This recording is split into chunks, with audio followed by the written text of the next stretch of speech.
السلام علیکم ورحمۃ اللہ وبرکاتہ۔ ونگز ٹی وی کے معزز ناظرین، ایک بار پھر آپ لوگوں کا ہمارے چینل ونگز ٹی وی پر خوش آمدید اور ویلکم کہتے ہیں۔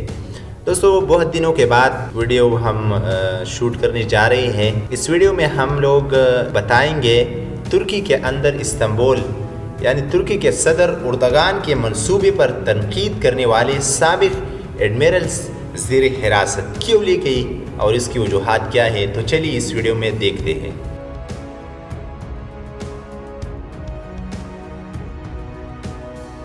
ترکی نے اپنی بحریہ کے ایسے 10 ریٹائرڈ ایڈمرلز کو حراست میں لے لیا ہے جنہوں نے صدر طیب اردگان کے استنبول میں نہر بنانے کے منصوبے پر کل عام تنقید کی تھی۔ حراست میں لے جانے والے افراد ان 104 ریٹائرڈز میں شامل ہیں جنہوں نے اس مشترکہ خط پر دستخط کی تھی، جس کے ذریعے ترک حکام کو متنبہ کیا گیا تھا کہ اس منصوبے سے ابنائے باسپورس پر بین الاقوامی معاہدے کی خلاف ورزی ہو سکتی ہے۔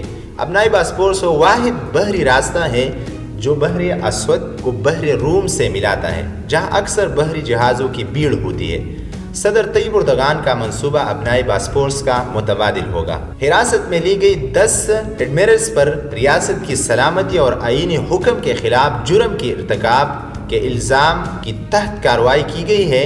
ترک میں 2016 کے دوران صدر اردگان کی حکومت گرانے کے لیے ناکام فوجی بغاوت کے بعد بھی کئی فوجی اہلکاروں کے خلاف اسی الزام کی بنیاد پر کارروائی کی گئی تھی۔ ترکی کی صدارتی ترجمان نے ٹویٹ میں ریٹائرڈ ایڈمرلز کے خط کا سخت جواب دیتے ہوئے کہا تھا کہ آپ وہی رہیں جہاں آپ کی جگہ ہے۔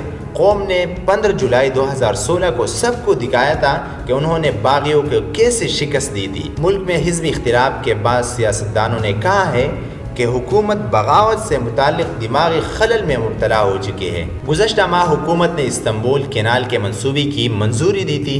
یہ نہر ابنائے باسپورس کے مغرب میں واقع ہوگی اور اس کی بہاؤ استنبول کے شمال سے جنوب کی جانب ہوگی اور یہ 45 کلومیٹر طویل ہوگی۔ ریٹائرڈ ایڈمرلز نے متنبہ کیا تھا کہ اس منصوبے سے 1939 کے مونٹریکس کنونشن کے خلاف ورزی ہو سکتی ہے۔ اس معاہدے کے تحت ترکی کو اپنی سرحدوں کے اندر ابنائے باسپورس کا کنٹرول دیا گیا تھا اور یہاں کمرشل شپنگ اور بحریہ کے جہازوں کی کارروائی سے متعلق حدود مقرر کی گئی تھی۔ انہوں نے خط میں لکھا تھا کہ اس سے متعلق ایسی کسی بھی اقدامات سے پرہیز کرنا چاہیے جس سے اس معاہدے پر بحث چھڑ سکتی ہو، اور کہا تھا کہ ایسا کرنا ہے ترکی کی بہترین مفاد میں ہے۔ مصطفی کمال اتا ترک کے قائم کردہ سیکولر ترک جمہوریہ میں فوج کو سیکولر نظریات کا محافظ تصور کیا گیا تھا، لیکن صدر اردگان کی جماعت AK-40 نے فوج طاقت کا کردار محدود کیا ہے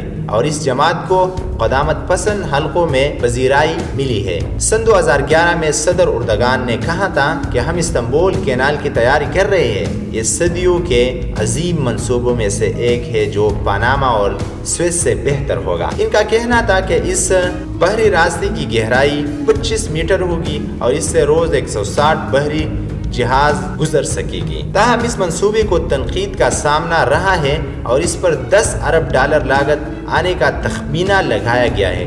کچھ مبصرین سمجھتے ہیں کہ ترکی کی معیشت مشکلات کا شکار ہے اور وہ ایسے مہنگے منصوبے کو برداشت نہیں کر سکتی۔ ان کا خیال ہے کہ استنبول کو زلزلوں سے حفاظت کی ضرورت ہے، جبکہ ایسے منصوبے سے شہر کے 1.5 کروڑ سے زیادہ کی آبادی کو مزید آلودگی کا سامنا کرنا پڑ سکتا ہے۔ تاہم کچھ مبصرین سمجھتے ہیں کہ کینال بننے پر اس کے ارد گرد تعمیرات سے ان حلقوں کو فائدہ ہوگا جو صدر اردگان کے قریبی ساتھی ہے۔